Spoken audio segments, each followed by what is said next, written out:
What's up guys, Nick Young here from Seller Tradecraft, and today we're going to talk a little bit about what to do when you run out of stock. Now a lot of people hit us up all the time on Facebook or in person and ask me, how do you guys deal with running out of stock? Should we avoid it at all times? All that kind of stuff. And what I like to say is running out of stock in some cases, in a lot of cases, really is unavoidable. But there are a few different tactics that you can use to minimize the effects of running out of stock. Now, as you know, when you run out of stock, that negatively impacts your sales performance, and sales performance is key for making sure that you rank to the top for your primary keywords. Now, in order to minimize the damage that gets done to your listing when you do run out of stock, which is inevitable, there are a couple key things that I like to follow and apply to my own products, and it's worked out pretty well for us. Number one, first thing you might want to do when you know you're about to run out of stock is to slowly raise the price.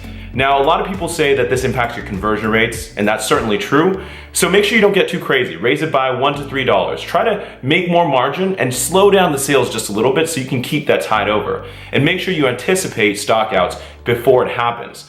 Now, obviously, you can't always make that happen. Delays happen all the time. It happens to us all the time. So raising that price can sometimes make your inventory last a couple days longer so that you have more time for your inventory to arrive back at the warehouse. Now, obviously, in some cases, you might not have another shipment coming through. In which case, once you run out of stock, one of the key things to make sure you do is to make sure you close your listings.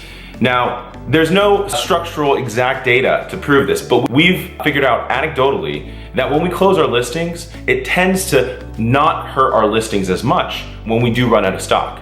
So whenever you run out of stock, even when you're just about to launch a product, make sure your listing is closed so that Amazon doesn't record any zero sales performance.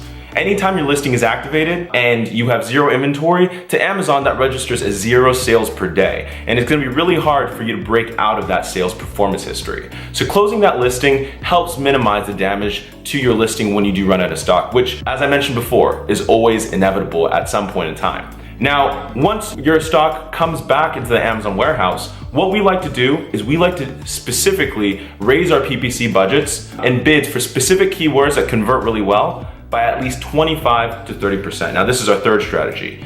Utilize Amazon PPC and leverage it to drive additional traffic to your listing and activate that listing once your inventory is back in stock.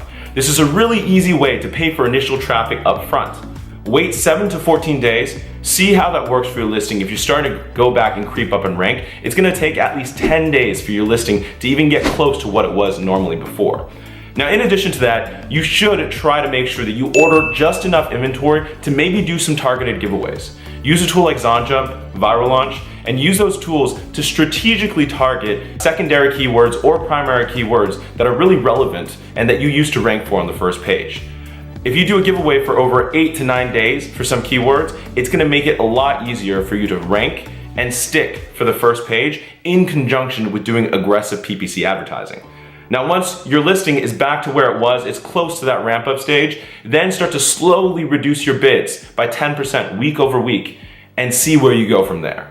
Now, this is our strategy that we use at Seller Tradecraft. It's worked really well for us, and hopefully you guys find this useful. Now, if you found this useful, if you have any questions, go ahead and leave them in the comments below. Otherwise, we'll see you in the next video.